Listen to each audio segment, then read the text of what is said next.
হাদিস অস্বীকার করছে 3 পদ্ধতিতে যুগে যুগে।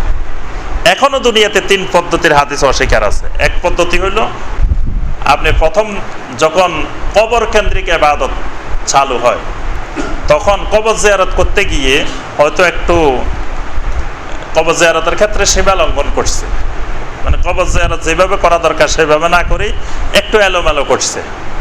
যেমন কবর জিয়ারতের সুন্নাহ হইল কবরবাসীর জন্য দোয়া করা। আর আপনি যাই বলেন, এই মিয়া ভাইয়েরা সবাই শুনেন, সবাই একবার সূরা ফাতিহা পড়েন, 3 বার সূরা ইখলাস পড়েন, 11 বার দরুদ শরীফ পড়েন, সবাই আপনি এই যে সিস্টেমটা চালু করলেন, এটা বেদাত। কারণ নবী সাল্লাল্লাহু আলাইহি ওয়াসাল্লাম জীবনে একবারও কবরস্থানে যায় এরকম বলেন না, এই সাহাবীরা সবাই একবার সূরা ফাতিহা পড়ো, 3 বার সূরা ইখলাস পড়ো, 11 বার দরুদ শরীফ পড়ো, ওই সূরা পড়ো বলছে কোনোদিন? এরকম একটা জাল হাদিস পাইছেন? নাই। এখন আপনি যাই বানাইলেন কবরস্থানে, আচ্ছা বানাইছেন ভালো কথা, এটা এখন বেদাত।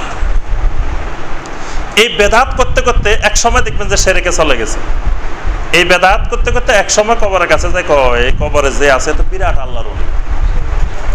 তো অন্যরা দাঁড়ানো মূর্তির কাছে, দাঁড়ানো দেবতার কাছে চায়, তা আমি শোয়া দেবতার কাছে চাই, অসুবিধা কি?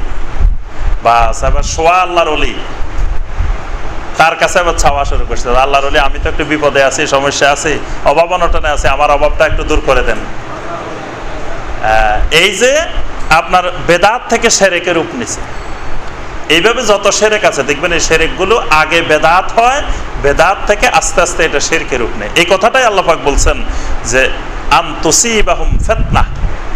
বেদাত করলে বেদাতকে ছোট মনে করার কোনো কারণ নাই। এটা ছোট বেদাত আর বড় বেদাত নাই, বেদাত বেদাত।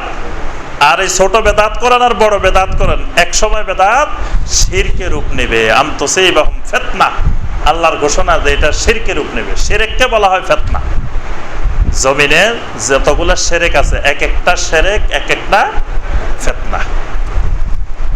আলা ইন্না লিল্লাহি মা ফিস সামাওয়াতি ওয়াল আরদ, জেনে রাখো আসমান আর জমিনে যা কিছু আছে সব কিছু একমাত্র আল্লাহর, আর কারো না।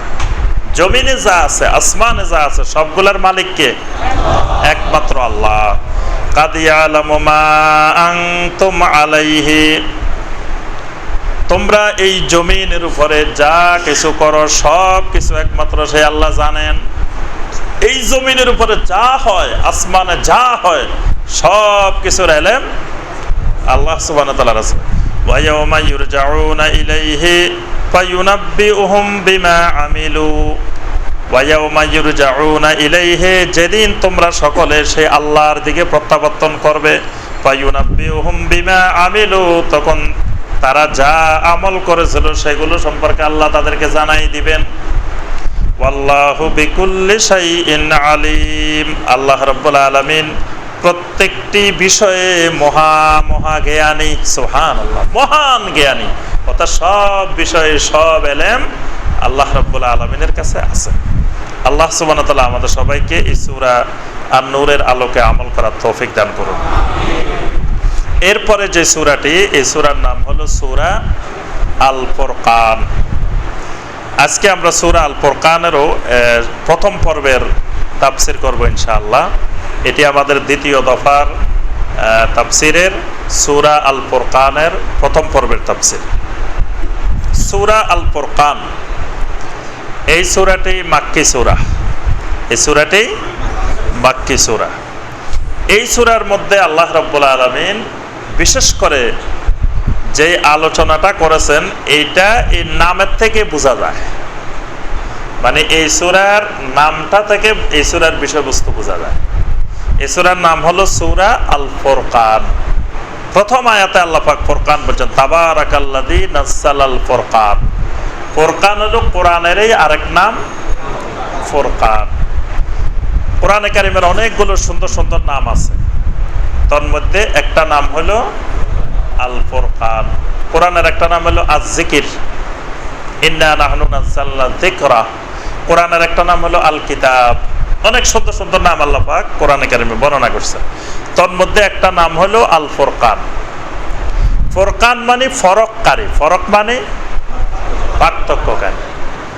কোরআনে কারীম এমন একটা কিতাব যেটা হক এবং বাতিল, অন্ধকার এবং আলো, সত্য এবং মিথ্যা এটার মধ্যে পার্থক্য করে দেয়, স্পষ্ট করে দেয়, বয়ান করে দেয়।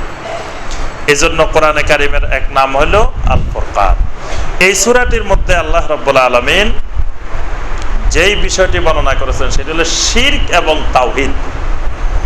এই দুটার মধ্যে পার্থক্যকারী বিষয়গুলো আল্লাহ রাব্বুল আলামিন এই সূরা আল ফুরকানের মধ্যে বর্ণনা করেছেন।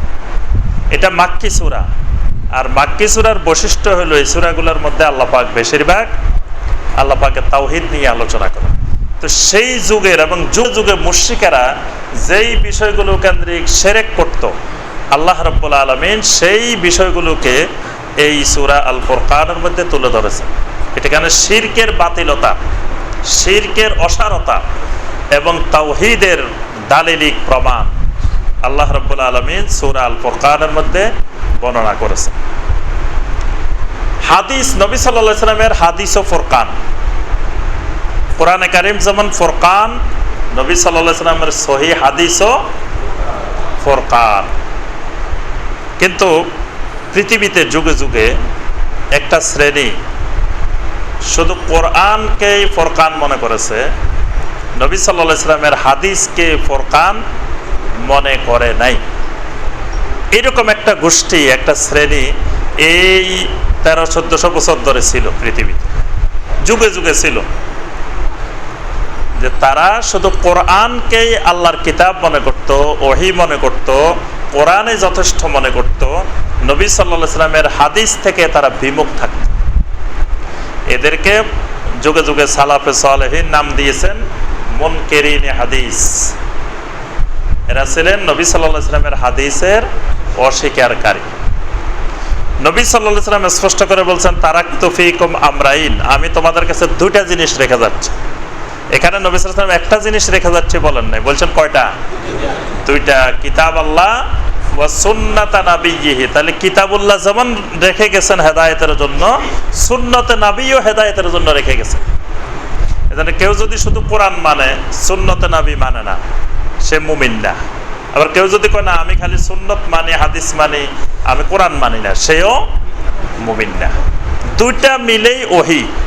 কারণ নবী সাল্লাল্লাহু আলাইহি সাল্লাম কোনো কথা ওহীর বাহিরে, ওয়া মা ইয়ানতিকু আনিল হাওয়া ইন হুয়া ইল্লা ওয়াহয়ুন ইউহা, আমার নবী কোনো কথা দ্বীনের ব্যাপারে নিজের থেকে বলেন নাই, যেটাই বলছেন সেটা ওহীর আলোকে বলছেন, সেটা ওহী।